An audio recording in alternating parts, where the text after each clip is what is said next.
Alors, continuons avec notre tableau de bord en roue double. Bon, ce tableau de bord en roue double représente les ventes par mois de janvier à juin et c'est que le pourcentage de conversion des ventes. C'est-à-dire quand vous prospectez, combien sont effectivement passés à l'acte d'achat. Donc, pour le faire, c'est assez simple parce que vous pourrez remarquer que lui varie en fonction des pourcentages qui sont affectés. Donc, on va le refaire. On passe notre feuille.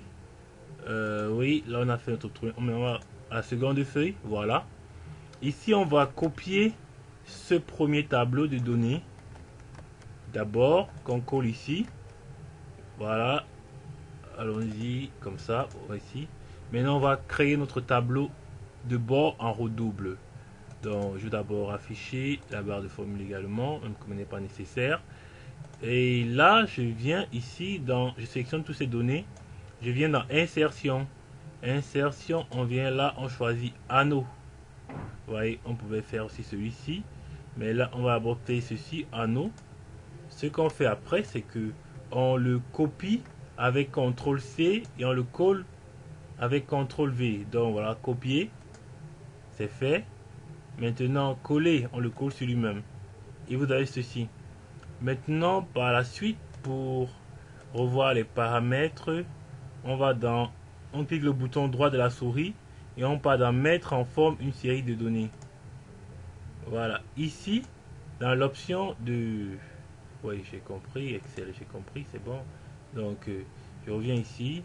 Dans l'option de mise en forme, taille du centre. Là, on va mettre 30%. Et comme vous pouvez le constater, on a déjà notre roue double qui apparaît. Voilà, là voilà déjà.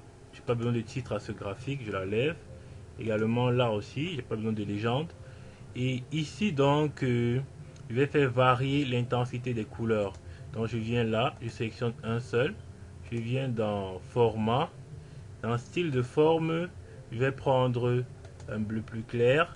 Pareil avec un orange plus clair, un gris plus clair, un jaune plus clair, un bleu moins foncé et enfin un vert plus clair. Voilà. Là, j'ai déjà mon premier aspect. Et ensuite, c'est assez simple. Je vais simplement venir ici avec le bouton droit de ma souris, cliquer sur ajouter des étiquettes de données. Donc, même si je clique là simplement, il va le faire. Comme vous pouvez le constater, là, j'ai déjà mes pourcentages pour chaque donnée. Et pour savoir à quoi ça correspond, ici, donc, je vais venir toujours faire la même chose, ajouter des étiquettes. Mais là, je vais remplacer ces étiquettes. Donc, je viens ici, toujours dans mon format des étiquettes. Au lieu de valeur, je vais cliquer sur valeur à partir des cellules. Et là, on me demande de sélectionner la plage d'étiquettes de données. Je sélectionne de janvier à juin et je valide avec OK. Voilà, là j'ai les mois et avec le pourcentage. J'ai plus besoin de pourcentage à ce niveau-là. J'enlève le pourcentage et voilà, j'ai mon tableau qui apparaît avec les mois et les pourcentages irrelatifs. Donc dans la mise en forme, bouton droit en cliquant sur la zone de graphique, je peux remplir avec aucun remplissage. Voilà, je peux aller le remplissage complètement, ça que je voulais dire. Donc là c'est fait. Ensuite, je peux l'agrandir comme vous le voyez là. Je l'agrandis maintenant. Je peux venir dans affichage.